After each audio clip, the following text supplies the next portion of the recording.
Sound off for Chesterfield. Chesterfield, first cigarette in America to give you premium quality in both regular and king size, brings you Dragnet.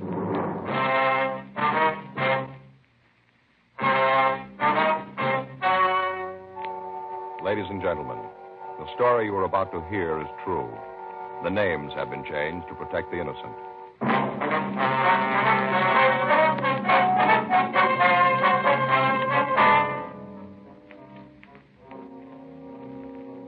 You're a detective sergeant. You're assigned to homicide detail. You get a call that a man has been murdered. His killer is unknown. Your job? Get him. Here's what the tobacco trade press has had to say about Chesterfield's. U.S. Tobacco Journal, Boston, Massachusetts. Chesterfield cigarettes in the new king size is still maintaining large turnovers in this area. Dealers report that sales continue to climb on this size, and it seems that volume on the regular size has climbed to new heights with its big brother. And Tobacco Leaf reports from Chicago more calls for Chesterfield king-size cigarettes than for most brands being marketed. Dealers all over the country tell us no product they ever handled has grown so fast in so short a time as king-size Chesterfields. King-size cigarettes give you quantity, but only Chesterfield king-size gives you quantity plus quality. Premium quality. Chesterfield king size contains tobaccos of better quality and higher price than any other king size cigarette. In fact, the only difference between Chesterfield king size and Chesterfield regular is that the king size is larger, contains more of these same tobaccos, enough to give you more than a 1/5 longer smoke. So remember, Chesterfield is the only cigarette to give smokers premium quality in both regular and king size. Ask your dealer for Chesterfield, either way you like them. Premium quality Chesterfields, and much milder.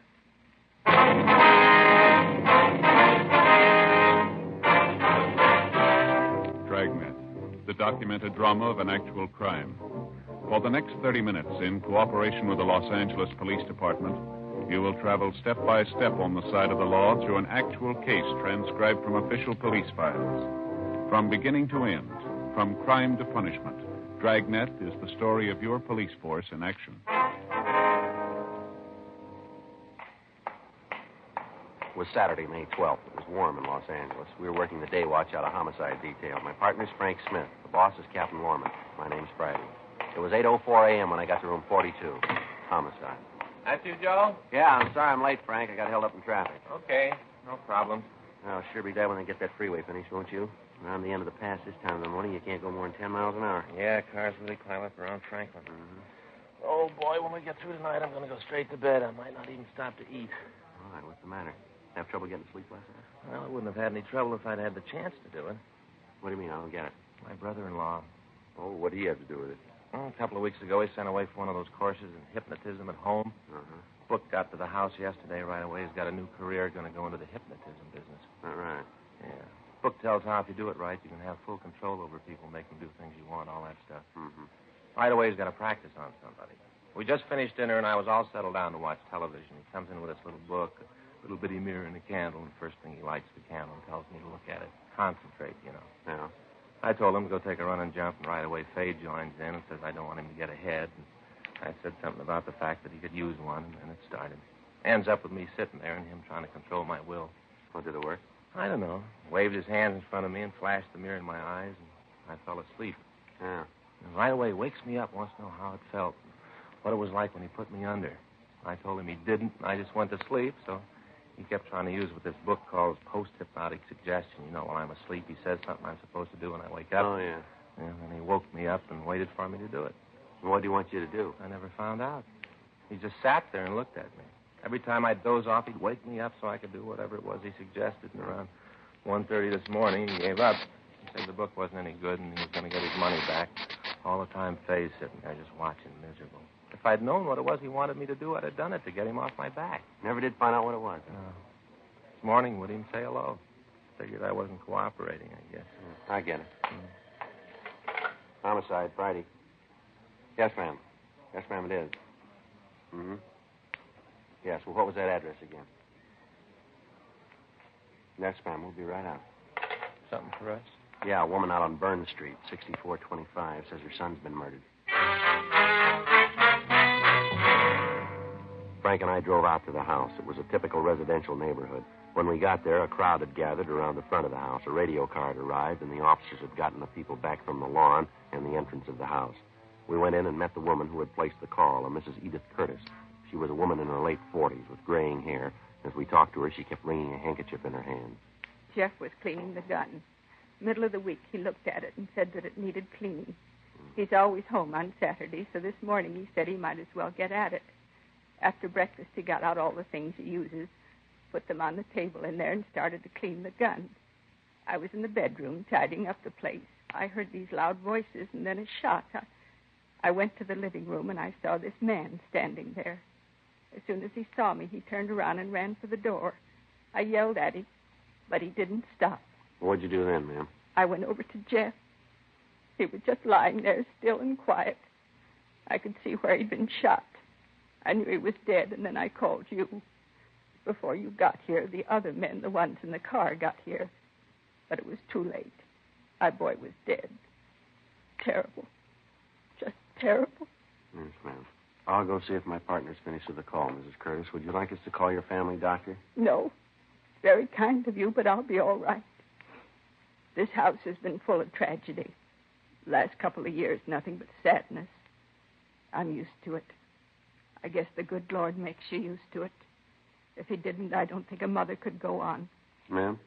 My youngest daughter, Alice. 2 years ago, this next month, the 24th. She killed herself, Sergeant. It almost killed me, too, losing her. Yes, ma'am. That's why I say I'm used to it. I got to the point after Alice was dead where I couldn't see any reason for going on. Then I figured that the good Lord must have wanted it this way. And I wasn't the one to say it was wrong. Alice was going to have enough trouble as it was. I don't think I understand. Suicide, Sergeant. The one unforgivable sin. Yes, ma'am. Okay, Joe. I called them. Checked with the fellas in the car. They're looking around the neighborhood. Miss Curtis, Yes, I wonder if you could give us a description of the man you saw. We'd like to get out a call on him. of course. I saw him pretty good, just standing there looking at me. Well, how old a man would you say he was? Maybe 35 or 40. Not any older than that, I'm sure. Mm-hmm. How tall would you say he was? Taller than you. About how much taller? Oh, maybe a couple of inches. Well, I think I'm about 6'1" or 2. Is that right? Yes, I think that's pretty close. About his weight. How heavy do you think he was? I'm not very good at that. I guess about 180, around there. Uh-huh. What about his clothes? What was he wearing? Could you remember? He had on one of those blue denim outfits, you know, the trousers and the jacket, light blue. Mm-hmm. Then the coat had that dark blue trim knitted around the bottom and collar. Had on a white shirt, no tie. And a pair of those shoes with the real thick soles, that rubber. Mm-hmm. Anything unusual about him? I don't think I know what you mean. Or did he have any marks or scars? Anything that might make it easier for us to identify him? No, not that I could see. But you won't have any trouble identifying him. I'll tell you if you have the right one or not. Did he have a car? Would you know that? I don't think so. I didn't see one. All right, thank you, ma'am. Mm-hmm. I'll call us in right away, Joe. Get out the local and APB. Yeah. Miss Curtis, Yes, could you tell us exactly what time the shooting took place? not exactly, but I'd say about 7:45. Uh-huh. Did this man say anything to you? No, not a word. You never saw him before, maybe around the neighborhood, the stores, in the street someplace? No, I never saw him. I know that. But if I see him again, I'll know him. All right, ma'am. I'll be right back, Joe. Okay. I hope you won't take offense, ma'am. What's that, Sergeant? Well, you don't seem too greatly concerned about your son's death here. I thought I'd explain that to you. I told you that I have to figure that it's the Lord's will. Mm-hmm. I might as well tell you, Sergeant. You'll probably find out anyway. What's that, ma'am? Well, Jeff and I had a few arguments. Nothing serious, but we did have words. I beg your pardon, ma'am? Well, I told you that my daughter took her own life. Oh, yeah. She lived with us here in this house. I thought it was a happy home. I found out it wasn't. I found out too well. Mm-hmm. You see, Alice, that's my daughter. Yes, ma'am. Well, she was going to marry. She'd met a young man who worked in an aircraft factory. She seemed to think he was very nice. I couldn't see much in him. I told her so. We had quite a few rows about it, once when he was here. Mm-hmm. On that night, the row, Alice's young man left, made quite a fuss about my trying to run the children's lives. Told Alice that he'd marry her right away that night. But when they were married, he didn't want to have anything to do with Jeff or me. Well, did Jeff take any part in this quarrel? No, my yes. Finally, the young man stormed out of the house. Alice was in tears, just seemed to go to pieces. That night, she took an overdose of sleeping pills. I'll never forget when I called her for breakfast. Terrible. That's not doing any good. I'm sorry, Sergeant. That's quite all right, ma'am. Now, you said you and your son had several arguments. Was it about this engagement thing? Yes, after Alice's funeral. Jeff seemed to sulk around the house. Then at night he'd go out and drink quite a bit. He seemed to think that I'd caused Alice to do away with herself. I tried to tell him that I didn't, that I was just as sorry as he was. I told him how badly I felt, but it didn't seem to do any good. Well, have you heard from Alice's fiancé since that night? He was at the funeral. Well, what's his name, Mrs. Curtis? Dudley. Bruce Dudley. Do you know where we can get in touch with him? I think Jeff had his address. I can look for it. Thank you. But you don't think that Bruce had anything to do with this? I know it wasn't him. I know Bruce. I know what he looks like. It wasn't him in the living room. Well, we just want to talk to him, ma'am. Of course, he might have hired someone else. No, I'm sure Bruce had nothing to do with it. Even with what he did say. Ma'am? That night, when they had the fight, Jeff told him that if he didn't get out, he'd throw him out. Mm-hmm. When he left, Bruce said that someday our meddling in other people's lives was going to backfire, that it might take some time, but that we'd be repaid. And that look in his eyes when he went through the door, Sergeant, Yeah. Maybe he did do it. He looked mad enough to kill us both. 9:12 a.m. The coroner arrived and removed the body. The men from the crime lab crew went over the place. A complete set of pictures was taken before the body was removed. Latent prints went over the rifle on the table and the cleaning apparatus. Frank and I noticed that the tablecloth on the living room table had been on the floor when we got to the house. Mrs. Curtis had told us that her son had grabbed it as he fell to the floor. We talked with the neighbors. One of them, a Mrs. Alvin Kemper, said that she had been watering the lawn between 7:30 and 8 a.m., but that she had seen no one enter or leave the Curtis house. She told us that she had heard frequent and loud arguments between Mrs. Curtis and her son. Frank and I drove out to the address of Bruce Dudley. It was a modern one-room apartment on Riverside Drive in the San Fernando Valley. We rang the buzzer a second time and waited. Looks like he's not in. Oh, what time you got? 12:17. He's probably gone out. Come on, we can check the manager. Yeah? Well, Mr. Dudley? Yeah, what do you want? We're police officers. We'd like to talk to you. Okay, come on in. Just got up, out late last night. I don't feel at all well. I'll move those clothes and sit down. I'm going to put a pot of coffee on. Oh, I feel like a troop of midgets ran barefoot over my tongue. Yes, sir. Go right ahead. What do you want to see me about? You know a Jeff Curtis? Yeah, I know him. Hey, what'd you say your names were? Well, my name's Friday. This is my partner, Frank Smith. You got any badge? Something to prove that you're cops? Yes, sir. Here's my ID. Uh-huh. Sergeant Joseph Friday. Okay. Now, what's this about Jeff? He's dead, Mr. Dudley. Dead? Yes, sir. How'd it happen? Accident? Well, we're not sure. He didn't kill himself, did he? Why do you ask that? I just thought he might have. Sister killed herself. Thought he might have done the same thing. Do you know of any reason that he'd do something like that? Oh, no, not that I could name. I understand you and Mr. Curtis didn't get along too well. We got along all right. Oh, when Alice and I split up, there were some words, nothing serious. Well, the way we get it, you were pretty sore at him. Yeah? Yeah, I understand that you and he had quite an argument. He was ready to throw you out of the house. You've been talking to his mother. She's been throwing lies around again. Well, is it true? Did you and Curtis have an argument? Yeah, I got nothing to hide. You been out of the house this morning? No, why? You have any way of proving you were here all morning? Just got up. You know that. You guys got me out of bed. What are you trying to prove? Just want to know if you can account for your time, that's all. You think I had something to do with Jeff's death, is that it? We didn't say that. No, but you meant it. Oh, excuse me. I got to get the coffee. You want some coffee? No, thanks. How about you? No. You don't mind if I have a cup, huh? No, sir, go right ahead. Thanks.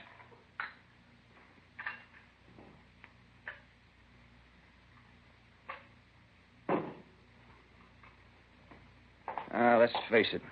You guys really think I had anything to do with what happened to Jeff? We're not paid to say what we think. We try to get the facts. Yeah. But if I was you, I'd concentrate on Mrs. Curtis. I wouldn't put it past the old bat to kill her own son. Check around the bars in the neighborhood. Talk to his friends. They'll tell you. His mother was scared to death that he'd marry one of these days, walk out on her. Used to be on his back all the time about the girls he went out with. I knew some of them. Alice and me used to double date with him once in a while. They ever have any arguments about this while you were around? A couple of times, yeah. If you don't believe me, why don't you check with Harry? He'll tell you the same story. Lord knows he went through enough of it. Harry? Yeah, Jeff's brother. He got married, let's see, about 5 years ago. Moved out of the house, lock, stock, and baggage. He went through a thrash with his mother about it. He'll tell you about it. Used to come over to see Jeff once in a while after he got married, but the old lady caused so much trouble that they started to meet at a bar. Got to the point where Harry wouldn't go in the house. Check with him. He'll tell you. You know where we can get in touch with him? No, I haven't got the address. Look it up in the book. Harry Curtis. I think it's out on Selma, someplace in Hollywood. All right, sir. Where do you work? Meyer Aircraft. I'm a toolmaker. You work the day shift? Yeah, I'm off today. Hey, what's this for? Just wanted to know where we could reach you. You still think I had something to do with it, huh? No, we didn't say you did. Your name came up and we had to check it out. Yeah. Well, there were a lot of times when Jeff and I didn't get along. I won't try to tell you that there weren't. I'd never do anything to hurt him. He had enough on his hands with that mother. Yeah? Sure, one night when we came home from a date, Alice, me, Jeff, and his date, we're sitting around the kitchen having something to eat. Mother came in madder than a wet hen. Raised Cain, told Jeff to get the woman out of the house. Jeff told her he wouldn't have her talk to the girl like that. He thought quite a bit of her. Mm-hmm. And the old biddy walked right over and slapped the girl across the face, told her to leave Jeff alone. Said she'd rather see him dead than tied up with a girl like that. 2:40 p.m. We drove back to the office. There'd been no replies on the local or the APB. We checked the names of Jeffrey Curtis and Bruce Dudley through R&I. There was no record on Curtis, but Dudley had been arrested twice for LAMC 4127C, being drunk in a public place. He'd served sentences in the city jail on both charges. We checked with the coroner's office, and they told us that Curtis had been killed by a .38 caliber bullet. It had been fired at close range into the back of his skull. The bullet was booked for evidence, and we made out a dead body report. We put in a call to the brother's house, but we were told that he was out of the city, and he wouldn't return until sometime that night. We left word for him to call our office as soon as he returned. We checked on the suicide story given us by Mrs. Curtis and found that an Alice Curtis had taken her own life by an overdose of sleeping pills 2 years before. 5:20 p.m. Frank and I drove out to talk to Mrs. Curtis again. You want to look at Jeff's room, don't you? Yes, Miss Curtis. This way. When we were here this morning, you didn't say anything about your other son. Harry? Mm-hmm. Well, you see, Officer, Harry doesn't care much for me. I know it's hard to believe that a boy would desert his own mother, but that's what Harry did. They got married, and right away his wife started to cause trouble between us. The rifle your son was cleaning this morning. Oh, yes, those men from the crime lab, I think they said they took it. Yes, ma'am. Did your son do much hunting? Well, he used to do quite a bit before Harry got married. They used to be great pals. Mm-hmm. Mother couldn't ask for a better pair of sons. And when Harry left home, Jeff sort of gave it up. He cleaned the gun when he had to, but he didn't go after game anymore. Then, too, he was afraid to leave me alone at night. Ma'am? Well, we've had a lot of trouble with prowlers in the neighborhood. Had to call the police a couple of times. They didn't find anybody, though. Mm-hmm. These your son's clothes, ma'am? Yes. This man you saw this morning, did you notice if he had a gun? Yes, he did. It was a revolver. When I came into the room, it was still smoking. Mm-hmm. Did your son keep any other firearms in the house? Oh, no, just the rifle.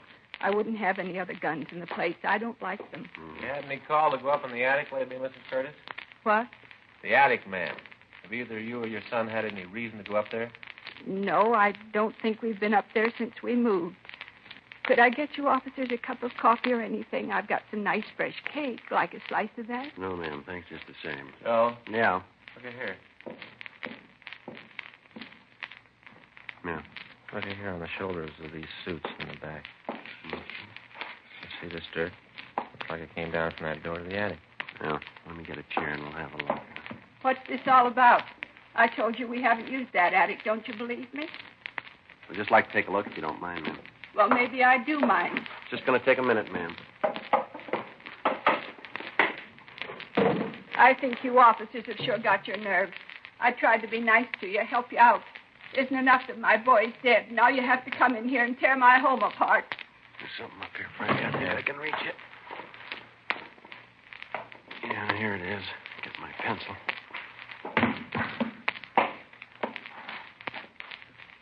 You ever seen this, Mrs. Curtis? No. I haven't got any idea how that gun got there. Doesn't belong to us. What do you think, Joe? I don't know. .38 caliber.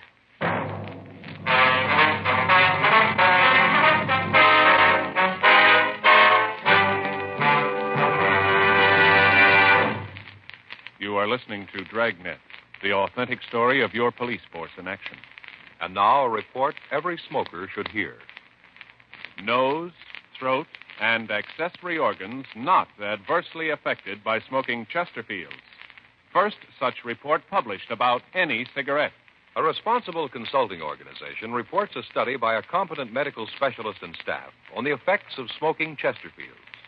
For 6 months, a group of men and women smoked only Chesterfields, 10 to 40 a day, their normal amount. 45% of the group have smoked Chesterfields from 1 to 30 years, for an average of 10 years each.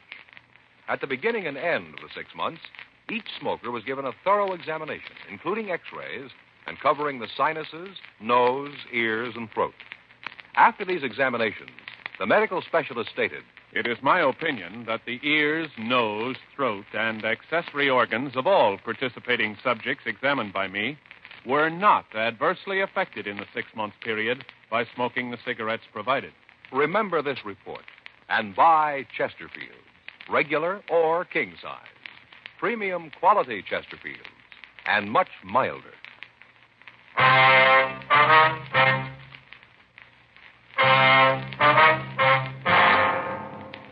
We took the gun back to the city hall. It was checked for fingerprints, but none were found.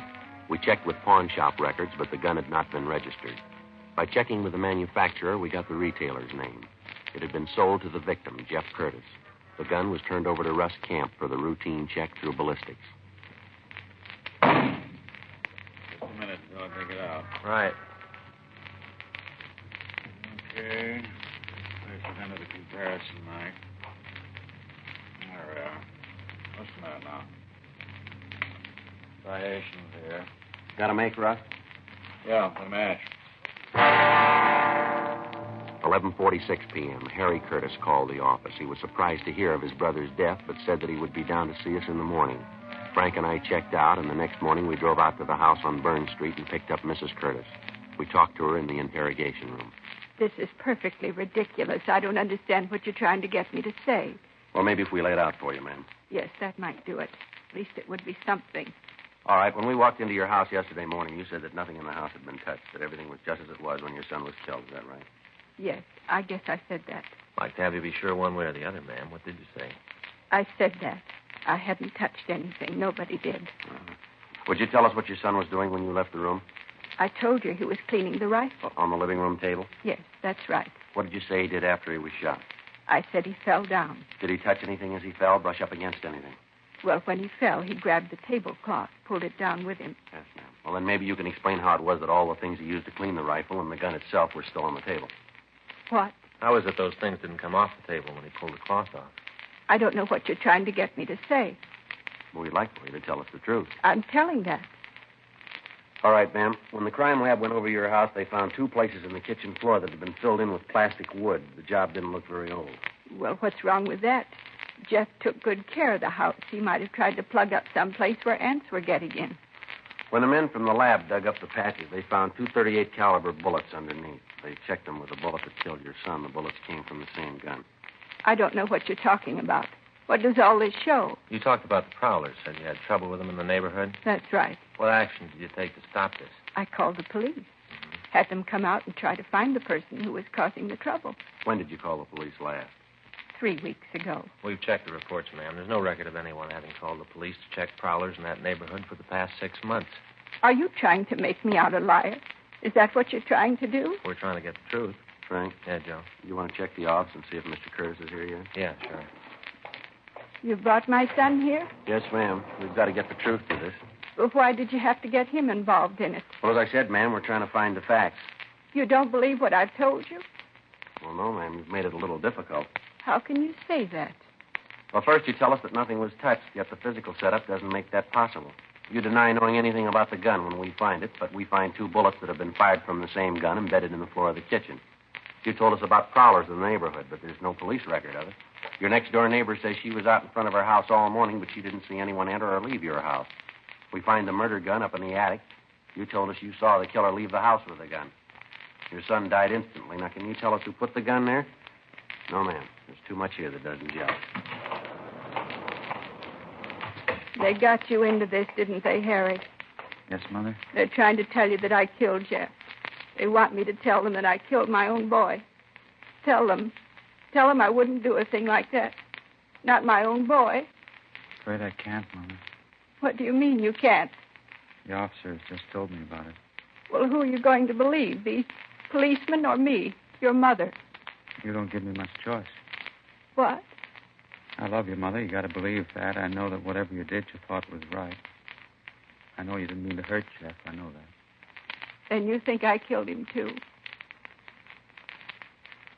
Don't you? Harry, give me an answer. You think I killed Jeff, don't you? Yes, Mother. Well, I did. I didn't think I meant to do it. I think I just wanted to frighten him. He was running around so much. Those tramps he was seeing, terrible women. I had to keep him home. I had to keep him with me. He was all I had. I'm not young anymore, Harry. You went away, then Alice. Jeff was all I had. I didn't want him to leave, and he was going to. We had an argument. He was cleaning the gun. I got the revolver. That way I knew that I'd always have him with me, that he wouldn't leave. I pulled the trigger. Then I knew what I'd done. That Jeff was gone, too. I didn't know what I was doing. I didn't know. You've got to believe that, officer. Yes, ma'am. Do you believe me? That I just wanted my boy? I wanted to keep him. That's all any mother wants. I tried to keep my boy. Or maybe that's what was wrong. What do you mean? You tried too hard.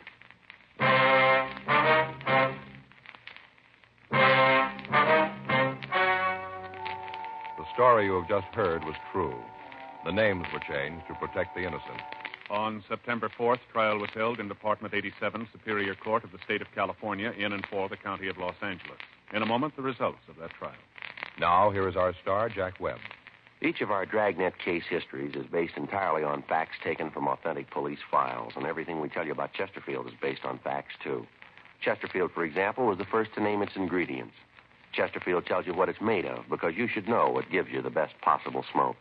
Now, that brings me to the report that George Fenneman and Hal Gibney read earlier. That, too, is based entirely on facts. Nose, throat, and accessory organs not adversely affected by smoking Chesterfield. First such report ever published about any cigarette. Remember this the next time you buy cigarettes and ask for Chesterfield. Regular or king size, premium quality Chesterfield gives you the best possible smoke.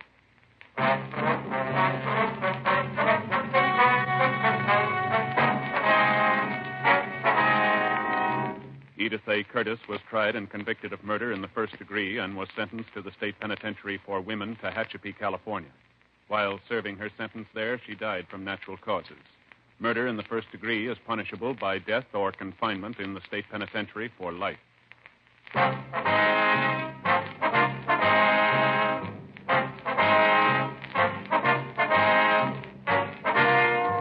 You have just heard Dragnet, a series of authentic cases from official files. Technical advice comes from the Office of Chief of Police W.H. Parker, Los Angeles Police Department. Technical advisors, Captain Jack Donahoe, Sergeant Marty Wynn, Sergeant Vance Frazier. Heard tonight were Ben Alexander, Herb Ellis, Helen Klebe, Whit Connor. Script by John Robinson. Music by Walter Schumann. Hal Gibney speaking. Tomorrow, sound off for Chesterfield. Either way you like them, regular or king size, Chesterfield gives you the best possible smoke. Much milder Chesterfield. Chesterfield has brought you Dragnet, transcribed from Los Angeles.